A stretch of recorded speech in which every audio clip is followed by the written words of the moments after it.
Ravi de vous retrouver sur la chaîne géopolitique. On continue d'évoquer aujourd'hui les grandes questions prioritaires de la politique étrangère des États-Unis. On avait vu dans une première vidéo la question iranienne, puis l'état des relations entre les États-Unis et la Russie, l'état des relations entre les États-Unis et la République populaire de Chine.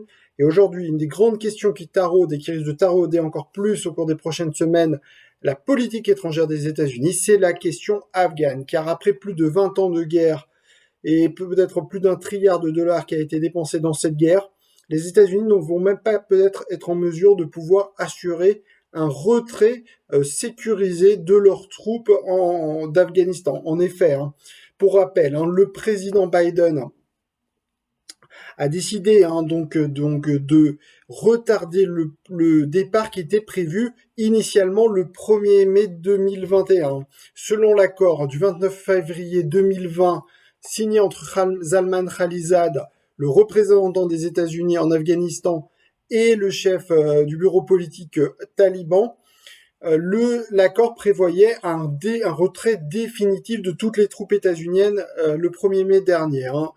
Or, les États-Unis n'étant pas prêts encore à ce retrait définitif, le président Biden l'a repoussé de 3 mois ou de 4 mois jusqu'au 11 septembre. Il a choisi cette date symbolique du 11 septembre. Qui plus est, cette année, on commémorera les 20 ans en fait de l'attaque du 11 septembre 2001, qui tragiquement avait été conçu sans doute depuis l'Afghanistan. Et 20 ans plus tard, justement, symboliquement, le président Biden veut montrer que les États-Unis se désengagent de cette guerre. Alors certes, il ne peut pas se tarauder, se vanter d'avoir gagné cette guerre, loin de là. C'est peut-être même au contraire plutôt une défaite, peut-on parler, car en fait aujourd'hui, on est en train de discuter aux États-Unis comment les troupes américaines vont pouvoir partir de façon sûre, puisque un retrait peut se faire de façon absolument chaotique. Pour rappel, par exemple, le retrait du Vietnam des troupes américaines a été fait dans la façon les plus chaotiques possible. Les troupes nord-vietnamiennes par exemple, ont tiré sur les troupes américaines lors de leur départ pour les humilier un peu plus. Et c'est peut-être ce qui pourrait se passer. Les talibans pourraient chercher à humilier en fait les Américains en montrant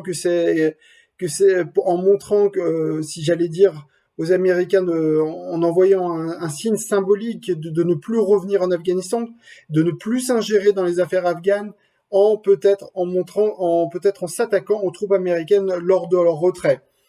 Par ailleurs, même si ce retrait se passe dans les meilleures conditions, que va-t-il advenir de l'Afghanistan?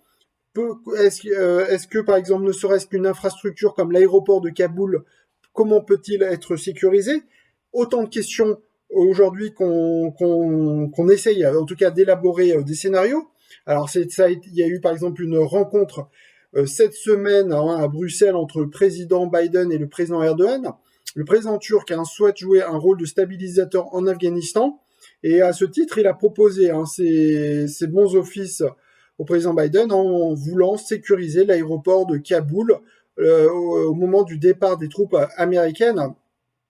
Alors, ceci est reçu évidemment de façon positive par les Américains, mais on n'est pas non plus sûr que les Turcs puissent arriver à sécuriser cet aéroport, puisque pour les talibans, ceci est un acte d'hostilité, très clairement, de vouloir sécuriser cet aéroport, puisque pour eux, il s'agit d'un acte hostile de la part des Turcs, puisque ce n'est rien d'autre qu'un soutien en fait au gouvernement afghan de vouloir sécuriser. En fait, très clairement, les talibans ne cachent pas leur envie de prendre le pouvoir et de renverser ce qu'ils appellent non pas le gouvernement afghan, mais ce qu'ils appellent l'administration de Kaboul.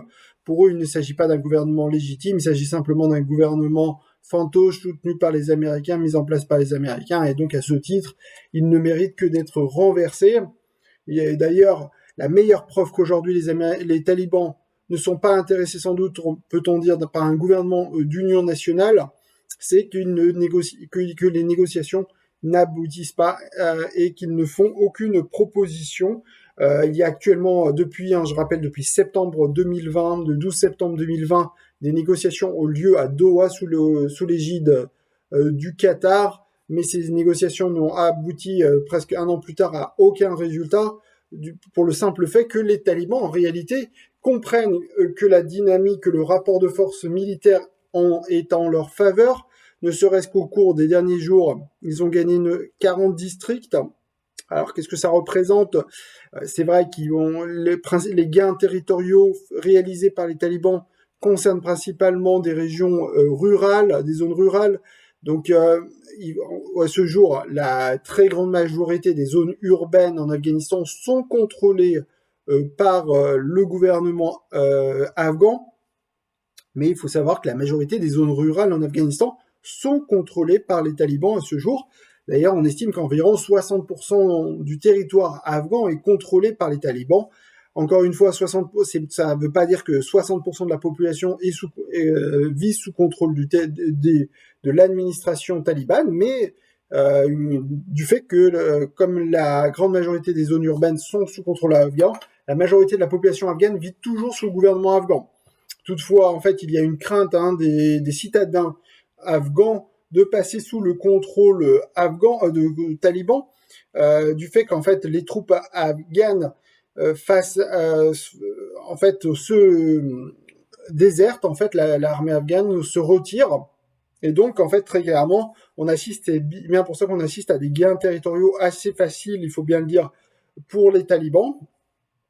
Et donc on craint le 11 septembre prochain, ou dans les semaines qui suivent, en fait, les talibans ne reprennent Kaboul comme ils l'avaient fait en octobre 1996. Alors va-t-on assister à une répétition de l'histoire?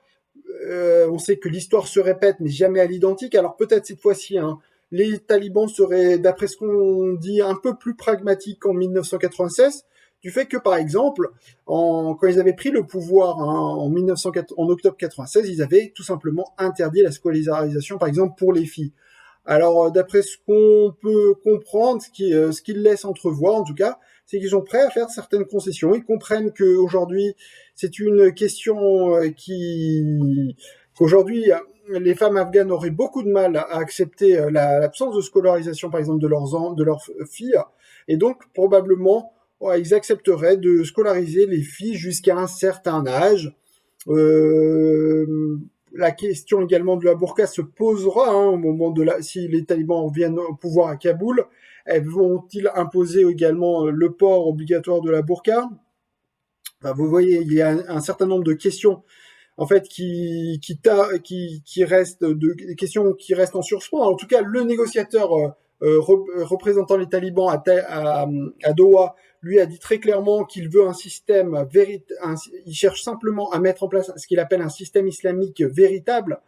Alors bon, il n'a pas prononcé, il n'a pas donné plus, il n'a pas plus commenté sur ce qu'il entendait, mais en tout cas, il est clair que les talibans ne feront pas non plus pourraient faire un certain nombre de compromis, mais ne pas aller jusqu'à renier totalement, en tout cas, leurs convictions.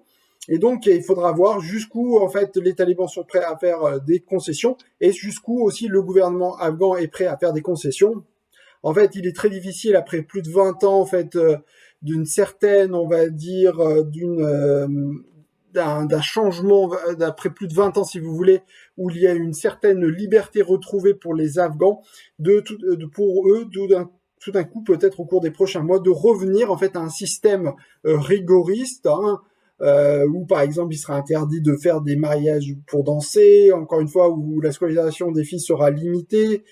Et donc évidemment beaucoup d'Afghans craignant un changement de régime en fait en Afghanistan comprennent que la défaite du gouvernement afghan est sans doute inéluctable, n'ayant pas les ressources militaires pour faire face aux troupes talibanes sans le soutien américain et occidental de façon générale, et désormais quittent le pays, notamment tous ceux qui ont travaillé en fait avec les étrangers, que ce soit les traducteurs qui ont travaillé notamment avec les troupes américaines. Aujourd'hui, ce sont des gens qui sont tout simplement, il faut bien le dire, menacés de mort. Les talibans, s'ils devaient prendre le pouvoir, probablement les menaceraient de mort, et donc ces gens quitte par tous les moyens l'Afghanistan et demande notamment un refuge politique auprès des pays avec qui il travaillait.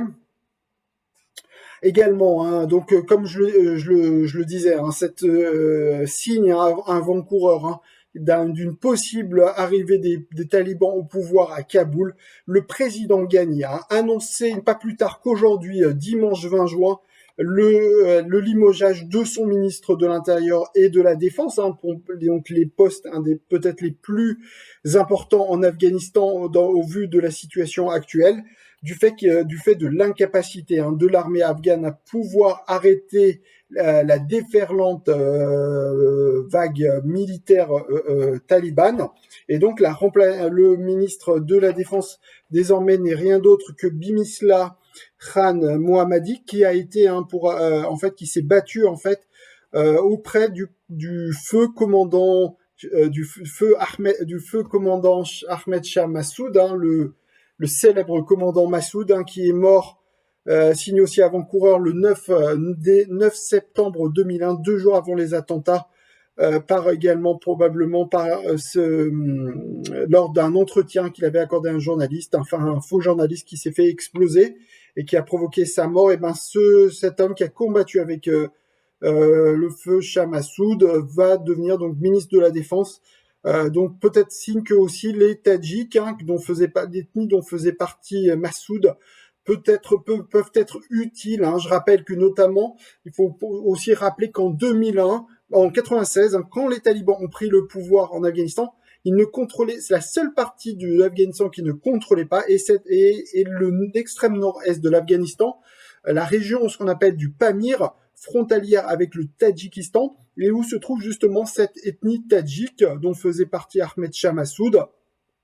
Et donc peut-être justement toute l'expérience hein, de l'ethnie tadjik en Afghanistan pourrait peut-être être utile en ces temps très difficiles pour l'armée afghane, où encore une fois on assiste à des désertions du fait que les combattants sont tout simplement tués et sont incapables de faire face à l'avancée talibane. Donc on voit on voit bien que la situation devient de plus en plus sérieuse en Afghanistan, et donc que évidemment encore une fois le scénario d'une prise de pouvoir des talibans semble de plus en plus probable avant le retrait des troupes américaines le 11 septembre prochain.